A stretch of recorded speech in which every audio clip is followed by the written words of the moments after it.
New India Herald के YouTube channel में आपका स्वागत है। आज की कुछ अहम खबरों पर आइए डालते हैं एक नजर।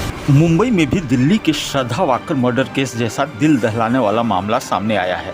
मीरा रोड इलाके की आकाश गंगा सोसाइटी में लिव इन रिलेशनशिप में रह रही एक 32 वर्षीय महिला सरस्वती वैद्य की उसके 56 वर्षीय पार्टनर मनोज साहनी ने आरी से गला रेतकर निर्मम हत्या कर दी। सबूत मिटाने के लिए शव के कई टुकड़े कर उसे मिक्सर में पीसा, कुकर में भी उबाला, साथ ही शव के टुकड़ों को कुत्तों को भी खिलाने की कोशिश की।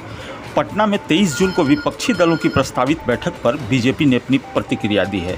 केंद्रीय मंत्री और बीजेपी नेता स्मृति ईरानी ने कहा कि वे एक दूसरे में अपना सहारा ढूंढ रहे हैं।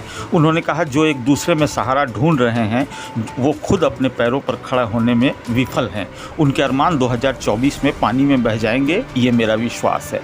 आरबीआई गवर्नर शक्तिकांत दास ने कहा कि 500 रुपये के नोटों को वापस लेने या 1000 रुपये के नोटों को फिर से पेश करने के बारे में कोई विचार नहीं किया जा रहा है। एमपीसी की बैठक के बाद पत्रकारों से बातचीत के दौरान शक्तिकांत दास ने कहा कि 2000 नोटों को चलन से बाहर करने के फैसले के बाद लगभग 50% 2000 के नोट बैंकों में वापस आ गए हैं।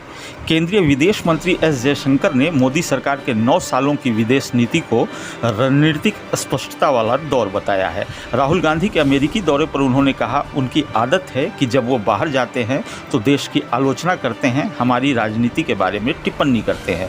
मुझे नहीं लगता कि देश की राजनीति को बाहर ले जाना देश हित में है। मुझे नहीं लगता कि उनकी साख इसकी वजह से बढ़ेगी। बेसब्री से मानसून का इंतजार कर रहे लोगों को आज खुशखबरी मिली। 8 दिनों की देरी के बाद मानसून केरल पहुंच गया। सामान्य तौर पर दक्षिण पश्चिम मानसून राज्य में 1 जून को करीब 7 दिनों के मानक विचल के साथ दस्तक देता है। अगले हफ्ते तक ये उत्तर भारत पहुंच जाएगा। मानसून से लोगों को तपती गर्मी से राहत मिलने की उम्मीद है। कनाडा में खालिस्तानियों की एक और शर्मनाक करतूत सामने आई है।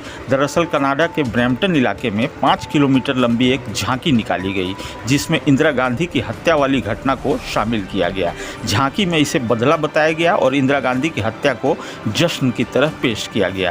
कांग्रेस ने इसकी आलोचना की है। विदेश मंत्री एस जयशंकर ने भी इस पर कड़ी टिप्पणी की है। दिल्ली शराब घोटाले में आरोपी राघव मंगूटा की जमानत याचिका को चुनौती देने वाली याचिका पर सुप्रीम कोर्ट सुनवाई के लिए तैयार हो गया है। शुक्रवार को इस मामले की सुनवाई होगी। बता दें कि दिल्ली हाईकोर्ट ने मंगूटा को 15 दिन की अंतरिम जमानत दी थी, जिसके खिलाफ केंद्र सरकार ने सुप्रीम कोर्ट में याचिका दायर की थी।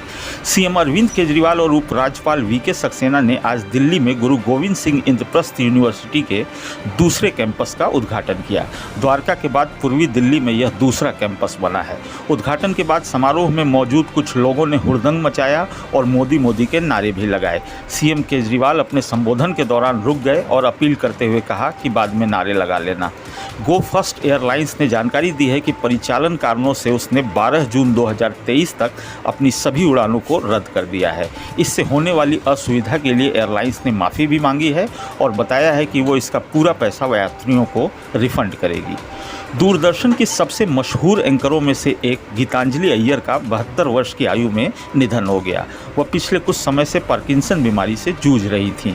बुधवार को टहल कर आने के बाद वह गिर पड़ी, जिसके बाद उन्हें अस्पताल ले जाने की कोशिश की गई, लेकिन उन्होंने रास्ते में ही दम तोड़ दिया। गीतांजलि अय्यर साल 1971 में दूरदर्शन के साथ जुड़ी थीं। टीवी सीरियल खानदान में भी उन्होंने काम किया था।